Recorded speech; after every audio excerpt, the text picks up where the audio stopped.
আসসালামু আলাইকুম viewers, welcome to mother cooking channel. আজকে আমি আপনাদেরকে রান্না করে দেখাবো শুটকি দিয়ে চাম ঘাসের ভুনা। আর এই তরকারিটা খেতে কিন্তু খুবই মজার হয়। আর আজকে আমি আপনাদেরকে এমন এক প্রসেসে এই চাম ঘাস ভুনা করে দেখাবো যে রান্নার পর এই চাম ঘাস ভুনা খেলে আর কোনো প্রকার গলা চুলকাবে না এবং খেতে ভীষণ ভালো লাগবে। আমার কাছে পার্সোনালি কিন্তু এই তরকারিটা খুবই ভালো লাগে।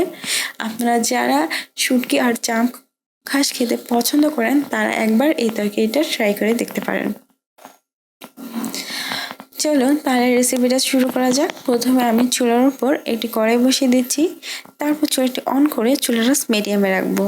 দিয়ে দিচ্ছি সয়াবিন তেল হাফ কাপ, দিয়ে দিচ্ছি সাদা এলাচ 3টি। আর এই এলাচগুলোকে আমি একটু ফাটিয়ে নিয়েছি যাতে এর ভেতর থেকে এর স্মেলটা খুবই ভালোভাবে বের হতে পারে।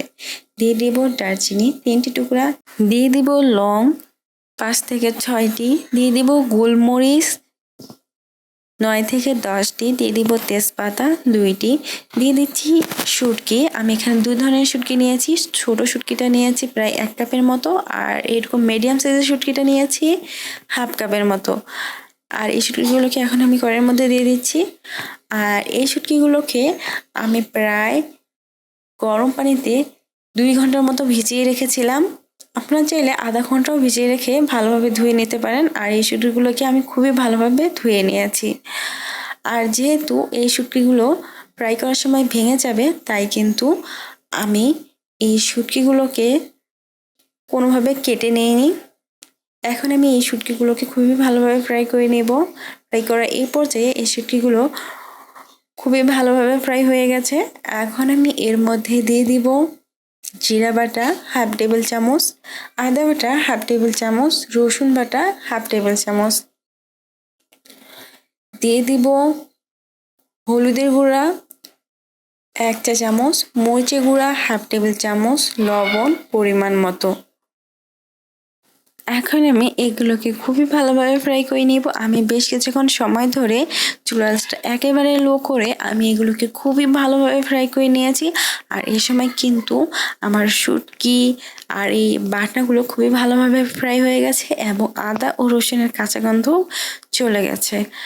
এখন আমি এর মধ্যে দিয়ে দিব পেঁয়াজ 1/4 কাপ। আর এই পেঁয়াজগুলোকে আমি একটু বড় বড় করে কেটে নিয়েছি। দিয়ে দিচ্ছি রসুনের কোয়া 1/4 কাপ। এখন এগুলোকে আমি অনবরত নাড়িয়ে নাড়িয়ে রান্না করব। এখন আমি দিয়ে দিব চাম ঘাস। আর এই চাম ঘাসগুলোকে আমি ছোট ছোট করে কেটে খুব ভালোভাবে ধুয়ে নিয়েছি। এখন আমি প্রায় 3 থেকে 4 মিনিটের মতো সময় এই চাম ঘাসগুলোকে খুবই ভালোভাবে কষিয়ে নেব। আমি বেশ কিছুক্ষণ সময় ধরে এগুলোকে খুব ভালোভাবে কষিয়ে নিয়েছি। এই সময় চাম ঘাসগুলো খুবই ভালোভাবে কষানো হয়ে গেছে। চাম ঘাসগুলো খুব ভালোভাবে কষানো হয়ে গেলে আমি এর মধ্যে দিয়ে দিব পানি 1 কাপ। আর এই 1 কাপ পানিতেই আমি এই চাম ঘাসগুলোকে খুবই ভালোভাবে কুক করে নিব। এখন আমি এই চাম ঘাসগুলোকে খুব ভালোভাবে নাড়িয়ে কড়াইয়ের ঢাকনা লাগিয়ে দিচ্ছি। আর এই কড়াইয়ের ঢাকনা লাগিয়ে আমি এই চাম ঘাসগুলোকে খুব ভালোভাবে কুক করব। আর বেশ কিছুক্ষণ সময় পর পর ঢাকনা খুলে এই চাম ঘাসগুলোকে খুব ভালোভাবে নাড়িয়ে দিতে হবে। রান্নার এই পর্যায়ে চাম ঘাসের যে গ্রেভিটা ছিল তা অনেকটা গাঢ় হয়ে এসেছে এবং চাম ঘাসগুলো প্রায় 80 থেকে 90% মতো কুক হয়ে গেছে।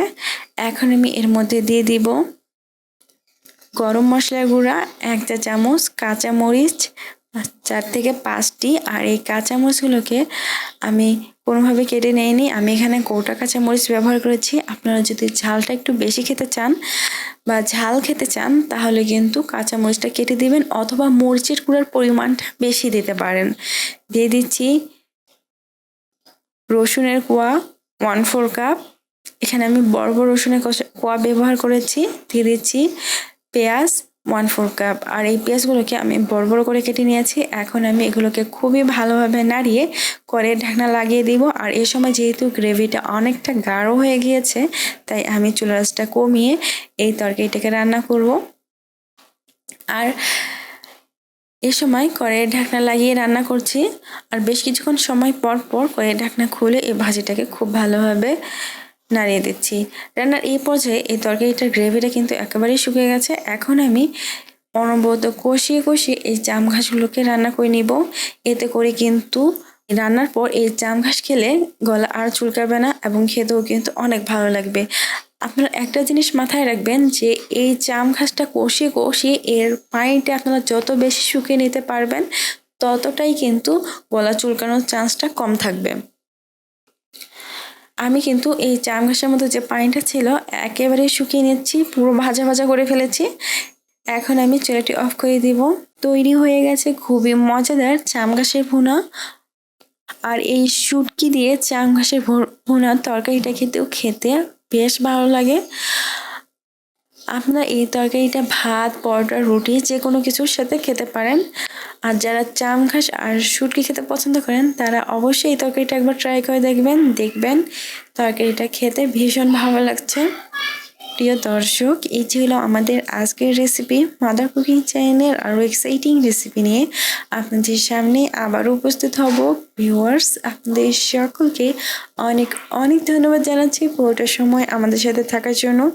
আমি উইশ করব আপনারা সবাই ভালো থাকবেন, সুস্থ থাকবেন এবং মাদার কুকিং চ্যানেলের সাথে থাকবেন। এই চ্যানেলে নতুন হয়ে থাকলে চ্যানেলটি সাবস্ক্রাইব করুন এবং ভালো লাগলে লাইক, কমেন্ট ও শেয়ার করুন। ধন্যবাদ।